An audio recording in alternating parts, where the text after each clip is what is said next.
Hi dears, welcome to my YouTube channel Triple Four Divine Tarot Healing. ഇന്ന് നമ്മൾ നോക്കുന്നത് ഈ സമയം നിങ്ങൾ ഒഴിവാക്കേണ്ടതായിട്ടുള്ള കാര്യങ്ങൾ, ഇപ്പോൾ നിങ്ങൾ എന്താണ് അറിയേണ്ടതായിട്ടുള്ള കാര്യങ്ങൾ എന്നാണ്. ഈ സമയം നിങ്ങൾ ആരോടെങ്കിലും ഇമോഷണലി അറ്റാച്ച്മെൻറ്റ് വയ്ക്കുന്നുണ്ടെങ്കിൽ അതിൽ നിന്നും നിങ്ങളൊന്ന് വിട്ടു നിൽക്കേണ്ടതായിട്ടുണ്ട്. നിങ്ങളുടെ ഇമോഷൻസിനെ കൺട്രോൾ ചെയ്യുക. ഇൻറ്റ്യൂട്ടീവ് ആയിട്ടുള്ള കാര്യങ്ങൾ കാണാൻ ശ്രമിക്കുക.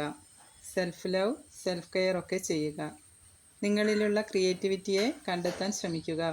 സ്പിരിച്വലി കൂടുതൽ കണക്റ്റ് ആവുക. നമ്മളെ സ്നേഹിക്കുക. ഒരു കൊച്ചു കുട്ടിയെ ആ കുട്ടിയുടെ മദർ എങ്ങനെയാണ് സ്നേഹിക്കുകയും കെയർ ചെയ്യുകയും ചെയ്യുന്നത്, അതുപോലെ നിങ്ങൾ നിങ്ങളെ സ്നേഹിക്കുകയും കെയർ ചെയ്യുകയും ചെയ്യുക. അതുപോലെ തന്നെ നിങ്ങൾ ചുറ്റുപാടുമുള്ളവരെയും സ്നേഹിക്കുവാൻ ശ്രമിക്കുക.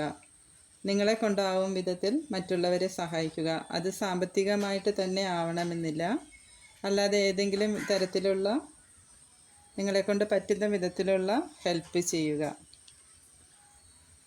ദൃഢനിശ്ചയത്തോടു കൂടി തന്നെ നിങ്ങൾ ഹാർഡ് വർക്ക് ചെയ്താൽ നിങ്ങളുടെ ലക്ഷ്യസ്ഥാനത്തേക്ക് എത്തുവാൻ എളുപ്പമായിരിക്കും. Thank you.